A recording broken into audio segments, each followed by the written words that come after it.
मैं आपको शक्ति का दूसरा सिद्धांत बताता हूं। मुझे नहीं मालूम कि यह सिद्धांत मुझे बताना चाहिए या नहीं, मुझे यह भी नहीं मालूम कि यह सही है या नहीं, लेकिन क्योंकि मैं इसको मानता हूं और मुझे मालूम है कि इसके बारे में कई लोग जिनके हायर मॉरल वैल्यूज हैं शायद न भी समझते हो या न भी वो रखते हो, लेकिन एक मेरा विचार है, चाहे तो इस पर विचार करें। सब नहीं तो कुछ न कुछ लोगों को शायद इस विचार से कुछ सोचने की और कुछ करने की प्रेरणा मिलेगी। इतिहास दुनिया की सबसे बड़ी अदालत है, इससे बड़ी अदालत कोई नहीं है। सुप्रीम कोर्ट में क्या हुआ, हाई कोर्ट में क्या हुआ, लड़ाई के मैदान में क्या हुआ, इलेक्शंस में क्या हुआ, ये सब बातें आती हैं चली जाती हैं, बाद में रह जाता है केवल इतिहास। और इतिहास का निर्णय हमेशा उसके पक्ष में गया है जो शक्तिशाली था। इसने कभी उसका साथ नहीं दिया जो न्याय के साथ था, जो सही था। अगर ऐसा होता तो दिल्ली में बाबर रोड होती है, बाबर रोड है लेकिन राणा सांगा रोड नहीं है, क्योंकि बाबर आया, विजयी हुआ, राणा सांगा हार गया। भारत की हिंदूशाही किंगडम अफगानिस्तान से होती सिकुड़ती सिकुड़ती सिकुड़ती यहां तक नहीं आ जाती। हमने किसी पर आक्रमण नहीं किया, हमने किसी के जीवन मूल्यों को नष्ट नहीं किया, हमने किसी के धर्म ग्रंथों को और धर्म स्थानों को नष्ट नहीं किया। शायद हम न्याय संगत थे, शायद सत्य भी हमारे पक्ष में था, लेकिन शक्ति हमारे साथ नहीं थी। इसलिए इतिहास ने हमें उसकी सजा दी। इतिहास ने हमेशा उनको सजा दी जिन्होंने विचारों को कर्म से और न्याय को शक्ति से अधिक महत्व दिया। अब मैं ये नहीं कह रहा हूं कि उसको उसकी तिलांजलि कर देनी चाहिए, ये नहीं है कि न्याय का अपना महत्व नहीं है, लेकिन यदि कॉन्फ्लिक्ट ऑफ इंटरेस्ट हो तो शक्तिशाली बनना ज्यादा आवश्यक है। भारत धर्मगुरु भी तभी बनेगा जब एक शक्तिशाली भारत का निर्माण होगा। जिन लोगों ने भारत के ऊपर आक्रमण किया, भारत के ऊपर राज किया, इस प्रकार से राज किया कि राज करते वक्त, जाते वक्त अपने गुलामों से कह दिया कि तुम राज कर लो, हम तो जा रहे हैं, तो यहां पर गुलाम वंश भी बन गया। अगर हम लड़ाई के वॉरफेयर के उसूलों से देखें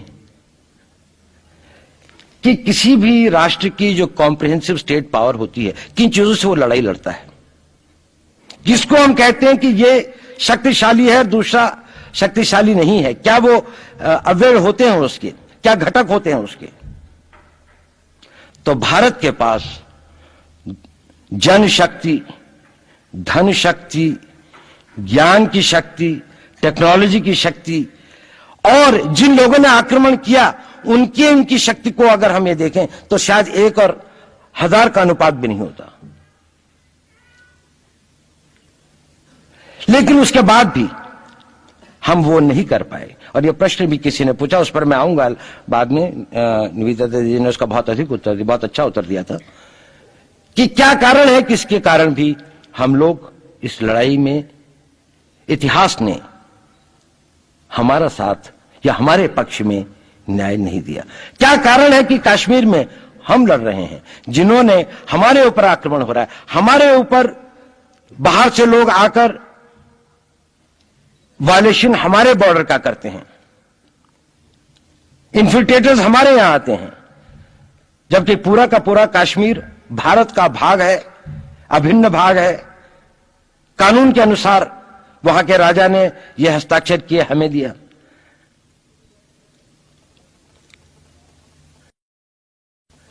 क्या कारण है कि करोड़ों की संख्या में बांग्लादेश से लोग भारत में आते हैं, हम बाड़ लगाते हैं, वो लोग वहां से मना करते हैं कि आप हमारे आदमियों को आने दीजिए, और हम कुछ नहीं कर पाते। और भारत में 2 करोड़ नागरिक रहते हैं। हम हर एयरपोर्ट के ऊपर में इमिग्रेशन की चेक पोस्ट लगाते हैं कि कहीं पर कोई एक आदमी बिना पासपोर्ट के या बिना वीजा के भारत में प्रवेश न कर जाए। यहां पर लाखों की संख्या में, करोड़ों की संख्या में लोग आते हैं। सुप्रीम कोर्ट भी ये वो करता है कि जिन लोगों ने जो इसके लिए जिम्मेदार हैं, उन्होंने जो काम किया है वो भारत के ऊपर आक्रमण के बराबर काम किया है।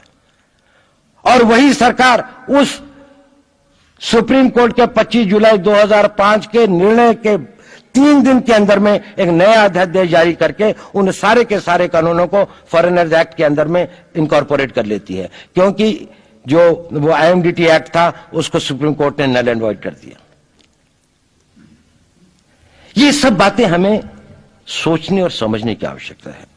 एक कारण, मैं ज्यादा चीजों में नहीं जाना चाहता, इतना समय भी नहीं होगा, कि भारत विदेशों से इतना नहीं हारा। अंग्रेजों ने भारत के खिलाफ कोई लड़ाई ऐसी नहीं जीती जिसमें कि अंग्रेजों की फौज में भारतीय सिपाही नहीं थे। चाहे वह पहले बंगाल नेटिव आर्मी थी, 1857 के अंदर में सिखों और गुरखास ने उनका साथ दिया। जब सिखों से लड़ाई हो रही थी तो बाकी लोगों ने उनका साथ दिया। हमेशा नेटिव आर्मी उनके साथ थी। जब जब आक्रमण वेस्ट से हुआ, चाहे वो पार्थियंस थे, चाहे हून थे, चाहे मंगोल आए, बाद में मुगल आए, तो लश्कर कहां बने?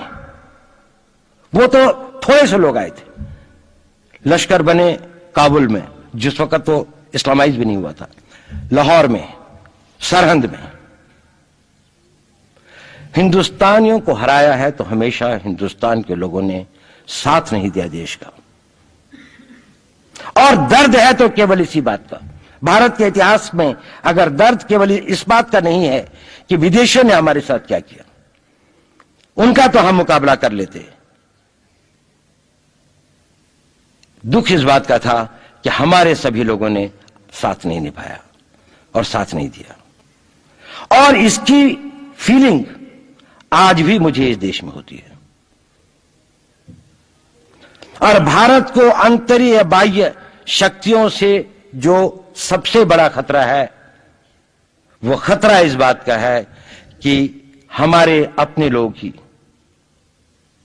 कहीं राष्ट्र की सुरक्षा, राष्ट्र की अस्मिता, राष्ट्र के गौरव का सौदा न कर बैठे, अपने आज के सुख के लिए अपने भविष्य को अंधकारमय न कर दें।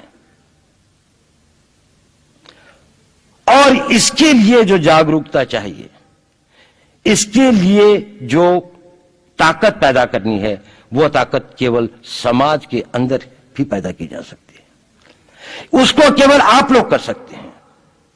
वो केवल आज की युवा शक्ति ही कर सकती है।